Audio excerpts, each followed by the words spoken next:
2024 সালের 5ই আগস্টের আগ পর্যন্ত, জুলাই আর আগস্টের এই সময়টায় বাংলার এই মাটিকে এদেশের যুব জনতা, এদেশের ছাত্র জনতা বুকের রক্ত দিয়ে সিঞ্চিত করেছে। তাদের রক্তের মাধ্যমে এই মাটি বিপ্লবের জন্য উর্বর হয়ে উঠেছে। এ মাটি এভাবেই উর্বর থাকতে থাকতেই আল্লাহর জমিনে ইসলামী বিপ্লবের ডাক আসতে হবে। আল্লাহর জমিনে আল্লাহর দ্বীনকে জিন্দা করার জন্য, কোরআনী হুকুমত কায়েম করার জন্য, আল্লাহর জমিনে আল্লাহর দ্বীনকে জিন্দা করার জন্য, ইসলামী বিপ্লবের জন্য যুব সমাজকে তৈরি হতে হবে।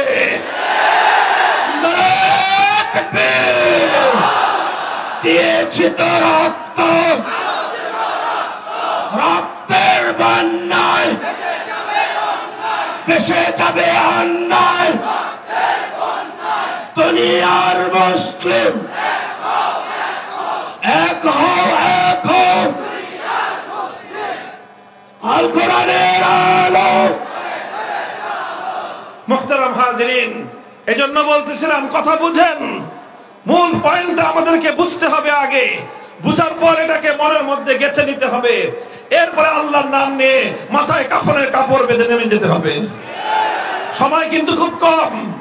বলতেছিলাম আদি ইবনে হাতেম প্রশ্ন রাখলেন, জি ইয়া রাসূলুল্লাহ, আল্লাহ তো বললেন যে আমরা ইহুদিরা, খ্রিস্টানরা, আমরা নাকি আমাদের পণ্ডিতদেরকে, আমাদের পাদ্রীদেরকে আমরা খোদা মেনে নিয়েছি।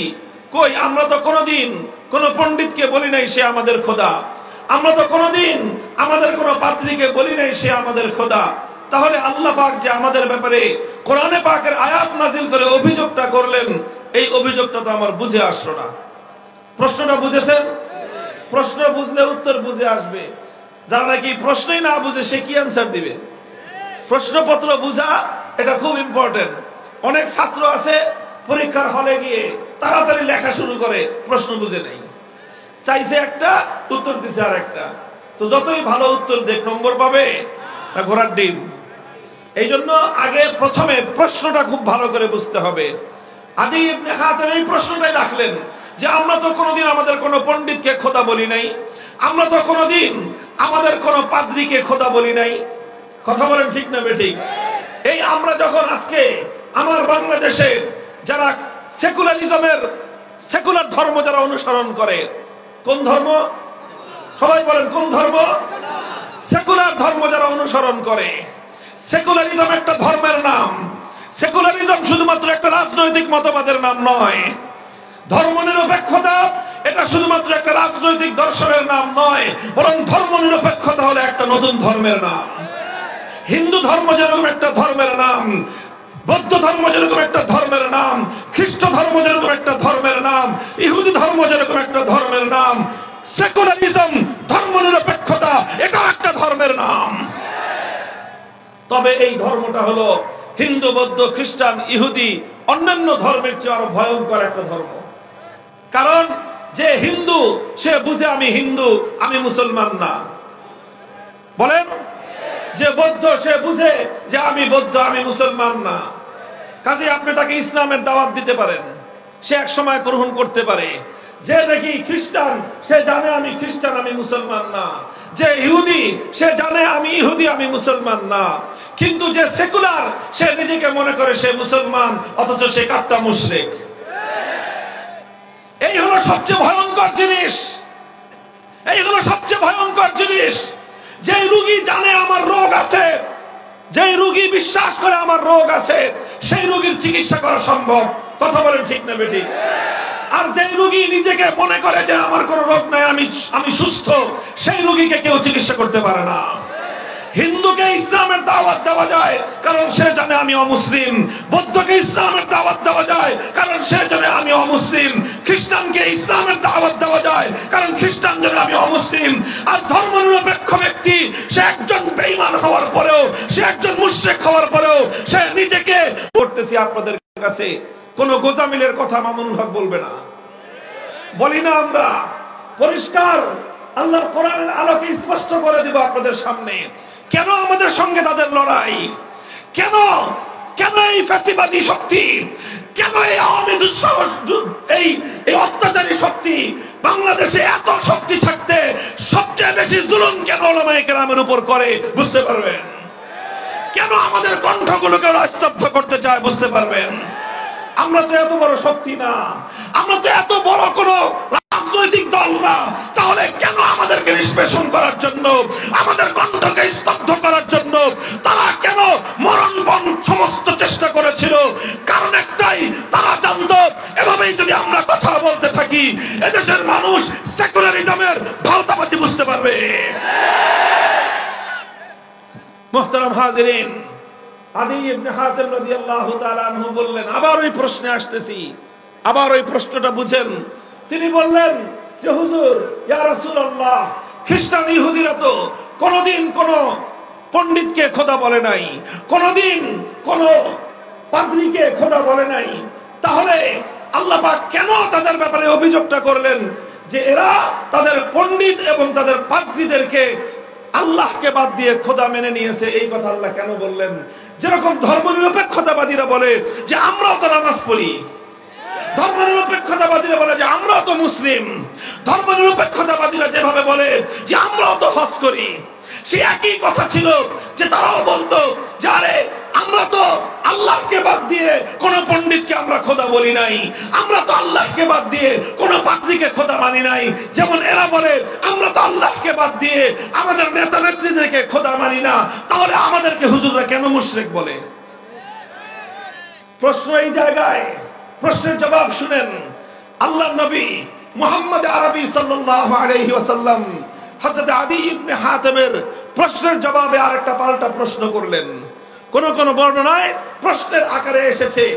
আল্লাহর নবী বললেন, হে আদি, বলো তো দেখি তোমাদের ইহুদি আর খ্রিস্ট ধর্মের মধ্যে এমন একটা বিষয় ছিল কিনা, আলাস্তুম হাররামতুম মা হাররামুহু ওয়া আহলালতুম মা আহাল্লুহু, তোমাদের মধ্যে কি এমন বিষয় ছিল তোমাদের পণ্ডিত আর তোমাদের পাদ্রীরা মিলে যখন কোন একটা বিষয়কে তারা বৈধ বলে দিত যে এটা এখন বৈধ, এটা আইনসম্মত, অথচ আল্লাহ সেটাকে বেআইনি করে রেখেছেন।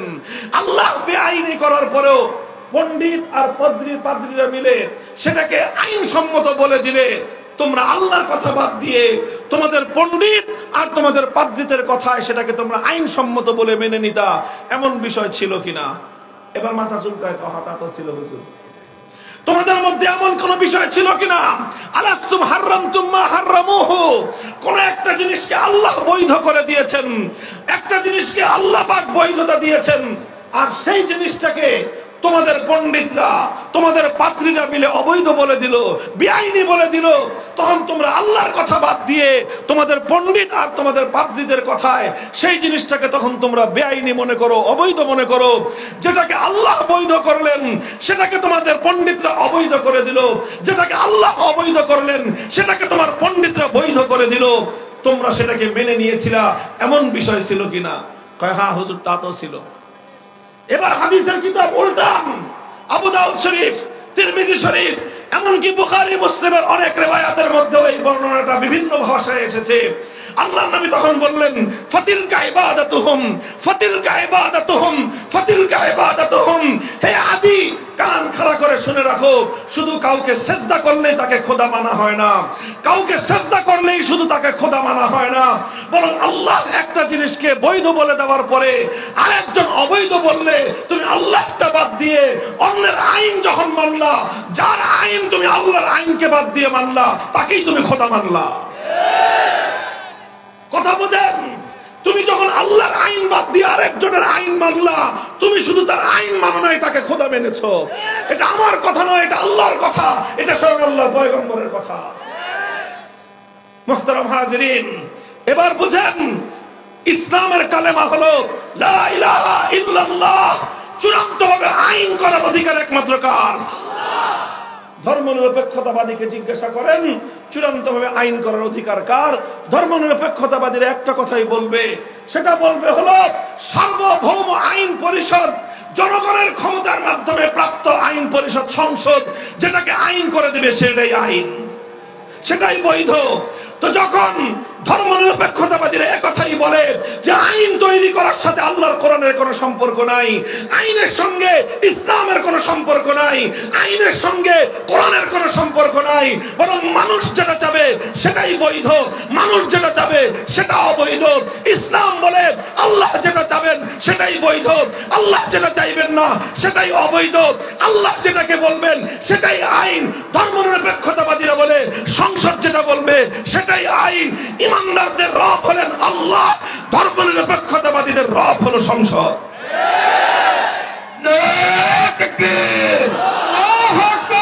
ইসলামের শত্রুরা হুঁশিয়ার সাবধান, ইহুদের দালালেরা হুঁশিয়ার সাবধান। আল কোরআনের আলো আলো, দুনিয়ার মুসলিম এক হও, এক হও, এক হও, এক হও। দুনিয়ার মুসলিম জিহাদ জিহাদ জিহাদ চায়, জিহাদ করে বাঁচতে চাই। আমরা হক এগিয়ে চলো, আমরা আছি আপনার সাথে। আপনারা আমার এই মৌলিক কথাটা মনে রাখেন। এ ব্যাপারে যে কোনো ডিবেট করার জন্য, যে কোনো বিতর্ক করার জন্য আমরা সর্বদা প্রস্তুত আছি, এবং যে কারো পক্ষ থেকে যে কোনো চ্যালেঞ্জকে মোকাবেলা করার জন্য ওপেন ঘোষণা দিয়ে দিচ্ছি। আমরা ধর্মনিরপেক্ষ মতবাদ একটা কুফরি মতবাদ। ধর্মনিরপেক্ষ ব্যক্তি কোশ্চেনকালেও ইমানদার হতে পারে না। মুহতারাম হাজিরিন, এই জায়গাটাতেই হলো মুসলমানদের সঙ্গে ইসলামের সঙ্গে তাদের একটা চূড়ান্ত বড় ধরনের সংঘাত। কিন্তু ধর্মনিরপেক্ষতার নানা রকম ভুলভাল ব্যাখ্যা দিয়ে মুসলমানদেরকে তালগোল বুঝাইয়ে দিয়ে মুসলমানদেরকে ঈমান হরণ করবার পায়তারা চালায়। যেভাবে ইহুদিরা খ্রিস্টানরা তাদের পণ্ডিতদেরকে আইন তৈরি করবার অধিকার দিয়েছিল, যেভাবে ইহুদি খ্রিস্টানরা তাদের পাদ্রীদেরকে নিরঙ্কুশ ভাবে আল্লাহর আইনের বিরুদ্ধে আইন করার অধিকার দিয়ে রেখেছিল, ঠিক তদ্রুপ যেদিন থেকে পৃথিবীর রাজনীতিকে সেকুলারিজম দখল করেছে, সেই দিন থেকে মুসলমানদের রবের আইন বাদ দিয়ে সেকুলার ধর্মের তাদের যে রব, সেই রবের আইনকে তারা বৈধতা দিয়ে রেখেছে। আল্লাহ পাক উম্মতকে সে কথাগুলো বুঝবার তৌফিক দান করেন। এই বিষয়ে আর দীর্ঘ আলোচনা আমি আজ এখানে করব না। এটার ব্যাপারে যদি আরো কারো ডিটেল জানার প্রয়োজন হয় যোগাযোগ করবেন ইনশাআল্লাহ। কোরআন এবং হাদিস থেকে অজস্র রেফারেন্স দিয়ে চোখে আঙুল দিয়ে দেখিয়ে দিব যে কিভাবে ধর্মনিরপেক্ষ ধর্ম, কিভাবে সেকুলার ধর্ম ইসলামের সঙ্গে শতভাগ বৈপরীত্য রাখে। আল্লাহ পাক উম্মতকে বুঝবার তৌফিক দান করেন। বলেছিলাম এই যে তাওহীদ, এই তাওহীদ এটাকে বলা হয় তাওহীদ ফির রুবুবিয়্যাহ, এটাকে বলা হয় তাওহীদ ফিল হাকিমিয়্যাহ। আইন করবার চূড়ান্ত অধিকার একমাত্র কার? কেউ বলতে পারেন তাহলে মানুষকে আইন করতে পারবে না? হ্যাঁ, ইসলাম বলে, কোরআন বলে মানুষ আইন করতে পারবে এক শর্তে। কয় শর্তে? জোরে বলেন, কয় শর্তে? এক শর্ত হলেই মানুষের কোন আইন আল্লাহর কোন আইনের বিরুদ্ধে যেতে পারবে না। সারা দুনিয়ার মানুষ মিলে যদি কোন আইন করে আর সেই আইনটা যদি আল্লাহর আইনের কন্ট্রাডিক্টেড হয়, 700 কোটি মানুষের আইন বাতিল বলে গণ্য হবে, আল্লাহর আইন কার্যকর থাকবে। এটাই হলো ইসলাম, এটাই হলো তাওহীদ। আর 700 কোটি মানুষের কথায় যারা আল্লাহর ছোট্ট একটা আইনকে পরিবর্তন করে দিবে, তারা হাজি হতে পারে, গাজী হতে পারে, পাতি হতে পারে, ইমানদার হতে পারে না।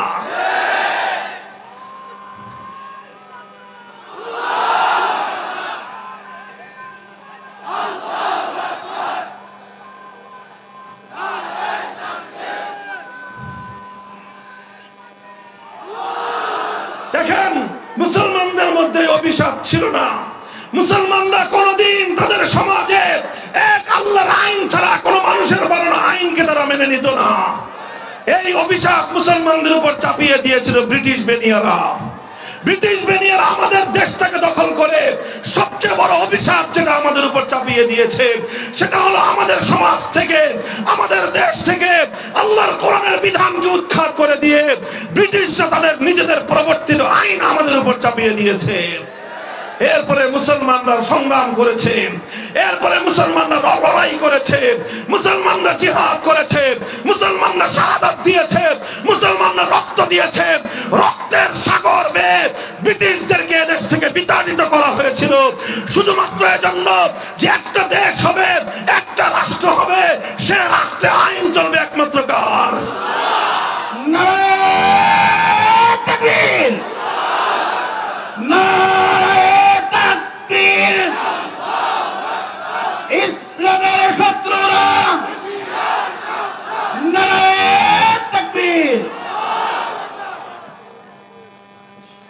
মুহতারাম হাজিরিন, দুঃখ এবং পরিতাপের বিষয় হলো এই যে এই মুসলমানদের হৃদয়ের আকাঙ্ক্ষা, মুসলমানদের এই অন্তরের তামান্না যে তারা একটা দেশ চেয়েছিল, একটা মানচিত্র চেয়েছিল, একটা ভূখণ্ড চেয়েছিল, সেই ভূখণ্ডটা অনেক বড় দেশ না হতে পারে, সেই ভূখণ্ডটা অনেক সমৃদ্ধশালী না হতে পারে, সেই ভূখণ্ডটা অনেক টাকা পয়সার মালিক না হতে পারে, সেই ভূখণ্ডে মানুষ 3 বেলা খেতে না পারে, সেই ভূখণ্ডে মানুষ 1 বেলা খেয়ে থাকতে পারে, প্রয়োজনে সেই ভূখণ্ডের মানুষ না খেয়ে থেকে পেটে পাথর বাঁধতে পারে, কিন্তু একটা ভূখণ্ড হবে, একটা মানচিত্র হবে, যে মানচিত্রের সংবিধান হবে আল কোরআন।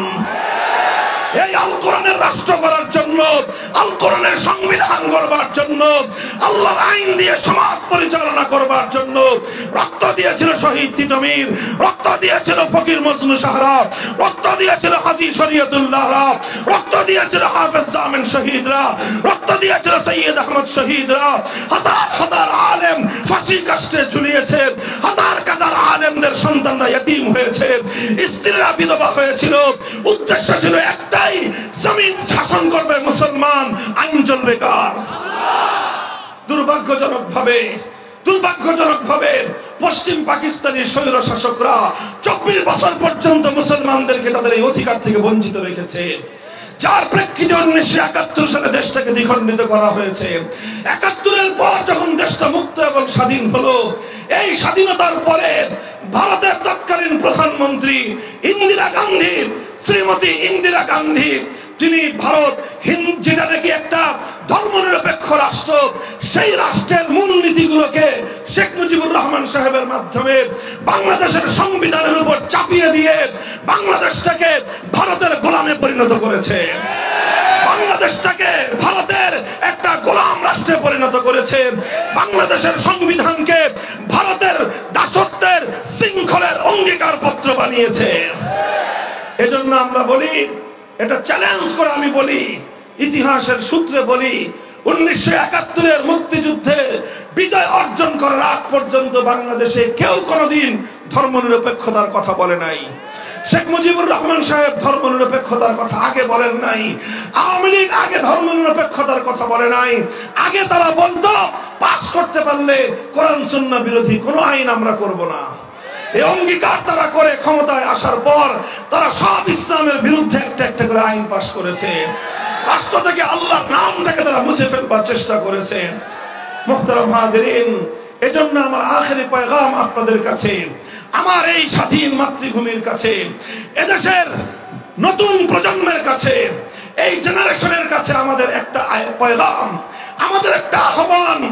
আজ বাংলাদেশের সামনে সবচেয়ে গুরুত্বপূর্ণ 2টা ইস্যু। কয়টা ইস্যু?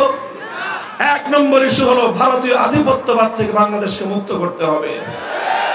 আগে আমরা শুধু বলতাম, আগে শুধু আমরা আলেমরা বলতাম, আগে শুধু আমরা মোল্লা মৌলবীরা বলতাম যে ভারতীয় আধিপত্যবাদকে রুখে দাঁড়াও। এখন শুধু আমাদের হুজুরদের বলতে হয় না, এখন বাংলাদেশের অন্তর্বর্তীকালীন সরকার ওই কথা বলে। এখন বাংলাদেশের সমস্ত রাজনৈতিক দল এক সুরে কথা বলতেছে, সবাই বলতেছে ভারতীয় আধিপত্যবাদ রুখে দাঁড়াও। শুধু মুসলমান নয়, ধর্ম বর্ণ নির্বিশেষে সবাই বলতেছে ভারতীয় আধিপত্যের হাত থেকে বাংলাদেশকে মুক্ত করতে হবে। আমরা বলি যে গাছের শেকড়ে গোড়ায় পানি ঢেলে 2-1টা ডাল ছাটলে কোনদিন এই বৃক্ষের বিষ ছায়া থেকে মুক্তি পাওয়া সম্ভব নয়। কথা বলেন ঠিক না বেঠিক? বিষ বৃক্ষ থেকে মুক্তি পেতে চাইলে গাছের শেকড় সদ্য উপরে ফেলতে হবে।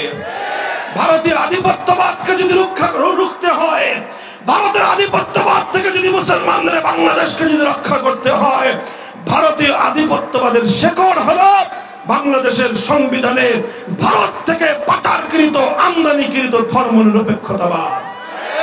এই ধর্মনিরপেক্ষতাবাদ নামক কুফরি মতবাদ বাংলাদেশের সংবিধান থেকে আবার দিল্লিতে পাচার করতে হবে। নারায়ে তাকবীর, নারায়ে তাকবীর। কোরআন সুন্নাহর আলো ঘরে ঘরে চালো, সংসদে চালো, আলো।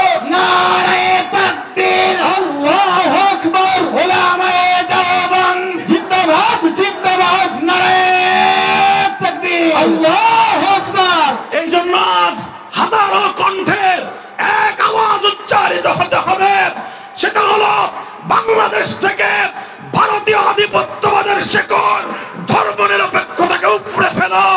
বঙ্গোপসাগরে করে ফাঁসিয়ে দাও। এটা যতক্ষণ পর্যন্ত না করবেন ততক্ষণ পর্যন্ত বাংলাদেশ ভারতের গোলামীর শৃঙ্খল থেকে মুক্তি পাবে না। এটাকে 1972 সালে তৎকালীন ভারত রাষ্ট্র জোরপূর্বক তার সেবাদারদের মাধ্যমে 72-এর সংবিধানের মাধ্যমে বাংলাদেশের মানুষের 25 বছরের মুক্তির সংগ্রামকে তারা হাইজ্যাক করেছিল। আবার তাদের হাত থেকে আমার দেশের প্রকৃত স্বাধীনতাকে ছিনিয়ে আনতে হবে। আলহামদুলিল্লাহ বাংলার তামাম যুবকরা সেজন্য প্রস্তুত আছে। 2 নম্বর কথা হলো, আজ বাংলাদেশে চারিদিকে একটাই আওয়াজ, সংস্কার সংস্কার সংস্কার। কথা বলেন ঠিক না বেঠিক?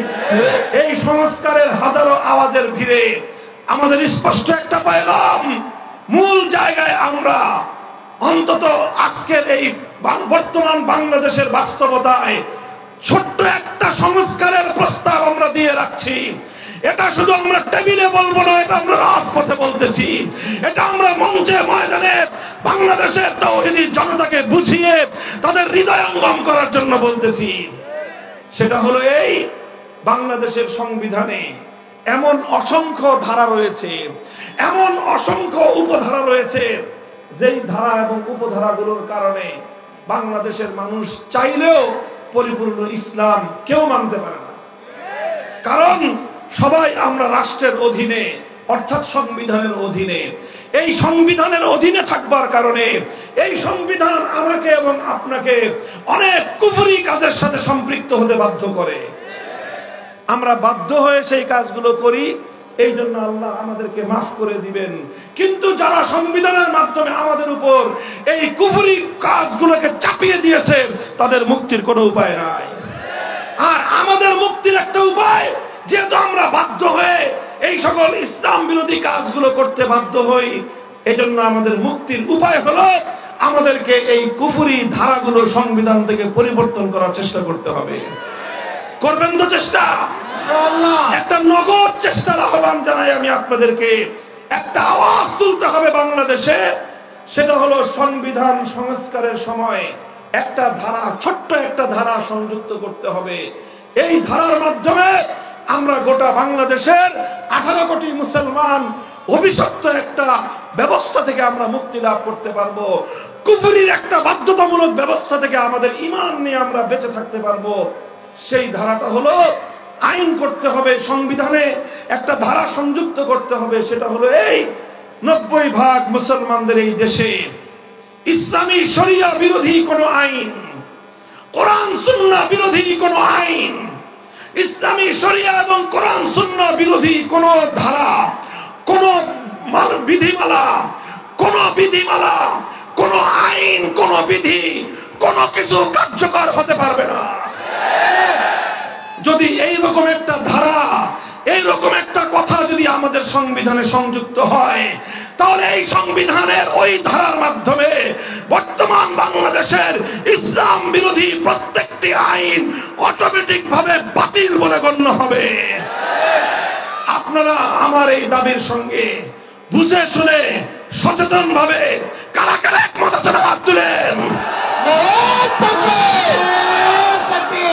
আল্লাহু আকবার, নারায়ে তাকবীর, আল্লাহু আকবার। কোরআন সুন্নাহর আলো হয়ে গেছে জালো, সংসদে জালো, কোরআন সুন্নাহর আলো। মামুনুল হোসেন এগিয়ে চলো, আমরা আছি আপনার সাথে, আমরা আছি তোমার সাথে। সব এগিয়ে চলো, নারায়ে তাকবীর, আল্লাহু আকবার। উলামায়ে দেওবন্দ জিন্দাবাদ, জিন্দাবাদ। দিয়েছি তো রক্ত, আরো দিব রক্ত, দিয়েছি তো রক্ত, আরো দিব রক্ত। রক্তের বন্যায় ভেসে যাবে অন্যায়। আল্লাহু আকবার। ভাই, ইতিহাস পর্যালোচনা করে আমি আপনাদেরকে প্রমাণ করে দিতে পারবো, আমাদের পূর্বপুরুষ, আপনাদের পূর্বপুরুষ, এই বাংলাদেশের বর্তমান মুসলমানদের পূর্বপুরুষরা আল্লাহর জমিনে কোরআনী হুকুমত কায়েম করে ত্যাগ আর কোরবানি স্বীকার করেছেন, এবং শাহাদাতের নজরানা পেশ করেছেন। যেই জান মুসলমানরা দিয়েছে, এটাই পাক ভারত উপমহাদেশের আর কোন জাতি দেয় নাই। তাই আজ আমরা আমাদের অধিকারের দাবি তুলছি, আমাদের পূর্বপুরুষদের। কারণ 5ই আগস্টের বিপ্লব ছিল একটা শিরক মুক্ত তাওহীদের আহ্বানে করে একটি সমাজ বিপ্লবের পূর্বাভাস। কথা বলেন ঠিক না বেঠিক? 5ই আগস্ট যদিও পূর্ণাঙ্গ ইসলামী বিপ্লব হয় নাই, কিন্তু এটা ছিল ইসলামী বিপ্লবের পূর্বে, সূর্যোদয়ের পূর্বে যেভাবে পূর্ব দিগন্তে নতুন সুবহে সাদেক উদিত হয়, সুবহে সাদেক উদিত হলে দুনিয়ার প্রত্যেকটা মানুষ বুঝতে পারে আর কিছুক্ষণ পরে সূর্যের উদয় ঘটবে। ঠিক তেমনি ভাবে আমরা বলতে চাই, 5ই আগস্টের বিপ্লবের পর এই বাংলার মাটি ইসলামী বিপ্লবের জন্য এতটাই উর্বর হয়েছে, আজ শুধু মাদ্রাসার সন্তানেরা নয়, স্কুল কলেজ ইউনিভার্সিটি গুলোতে আজ নতুন প্রজন্ম একত্ববাদ এবং তাওহীদের জন্য জীবন দিতে প্রস্তুতি নিয়েছে। প্রমাণ দেখেন, যখন 5ই আগস্ট বিপ্লব হলো, দুপুর বেলায় স্বৈরাচারী ফ্যাসিবাদী পালিয়ে গেল বাংলাদেশ থেকে। এদেশের মানুষ এই দুপুর 1:30 থেকে 2টার দিকে মানুষ জানতে পেরেছে। কথা বলেন ঠিক না বেঠিক? এরপরের আধা ঘন্টার বাংলাদেশের কথা আপনারা সবাই মনে করেন তো দেখি, স্মৃতিতে মনে আছে কিনা, যে দুপুর 2টো থেকে 2:30টা পর্যন্ত বাংলাদেশে কি হয়েছিল। টেকনাফ থেকে তেতুলিয়া কোন নেতা ডাক দিতে হয় নাই, কোন আলেম রাজপথে নামতে হয় নাই, কাউকে ঘোষণা দিতে হয় নাই, না টেলিভিশনে ঘোষণা দিতে হয়েছে, না রেডিওতে ঘোষণা দিতে হয়েছে, না ফেসবুকে ঘোষণা দিতে হয়েছে, না ইউটিউবে ঘোষণা দিতে হয়েছে, কোথাও কাউকে ঘোষণা দিতে হয় নাই। বাংলাদেশের আবাল বৃদ্ধ তাওহীদ প্রেমী জনতা টেকনাফ থেকে তেতুলিয়া যত ভাস্কর্য নামক মূর্তি ছিল সমস্ত মূর্তি ভেঙে গুড়িয়ে দিয়েছে।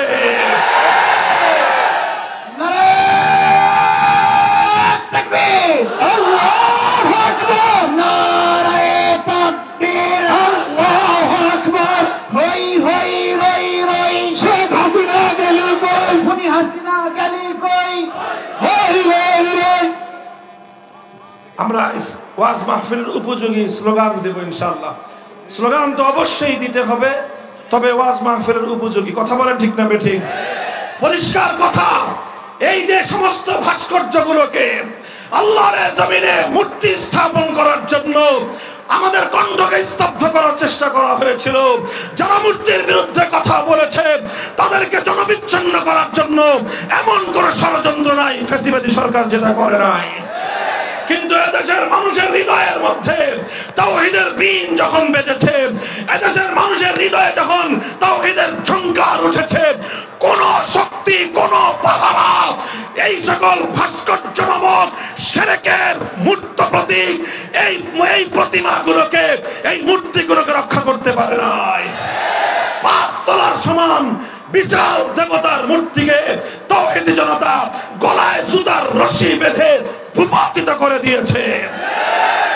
কথা বলেন ঠিক না বেঠিক? এগুলো করেছে কারা? বিপ্লবীরা। বলেন করেছে কারা? জোরে বলেন করেছে কারা? এটাই ছিল 5ই আগস্টের বিপ্লবের একটা সিম্পটম, এটাই ছিল 5ই আগস্টের বিপ্লবের একটা সিম্বল, এটাই ছিল 5ই আগস্টের বিপ্লবের একটা আইকনিক একটা উপহার। কাজেই সেখান থেকে আমরা বলতে চাই, এজন্য আজ শান্তিপ্রিয় ভাবে আমরা দাবি তুলছি, কোরআন সুন্নাহ বিরোধী আইনকে রহিত করার জন্য, ইসলামী শরিয়া বিরোধী যত নীতিমালা রয়েছে এগুলোকে অকার্যকর করার জন্য এই ধরনের একটা ধারা সংবিধানে সংস্কার, সংবিধানে সংযুক্ত করা হোক। কথা বলেন ঠিক না বেঠিক? যদি সহজে এই ধারা এভাবে সংযুক্ত করতে তারা সাহস না পায়, আর যদি এভাবেই এদেশের তাওহীদি জনতার হৃদয়ের আওয়াজ, তাদের এই চিৎকার, তাদের এই আহ্বান যদি এভাবে বারবার প্রত্যাখ্যাত হতে থাকে, আমি তোমাদেরকে আহ্বান জানাবো, তোমরা প্রস্তুতি নাও। আর সেজন্য প্রয়োজন হলে প্রয়োজনে প্রথমে মাথার ঘাম ফেলবো, তারপরে চোখের অশ্রু ফেলবো, এরপরে পূর্ণাঙ্গ ইসলামী বিপ্লবের জন্য, আল কোরআনের সংবিধান কায়েম করবার জন্য 2000 নয়, 2 লক্ষ নয়, 2 কোটি তাজা প্রাণ যদি শাহাদাতের রক্ত দিতে হয়, শহীদ ঈদগাহে যাওয়ার জন্য প্রস্তুত।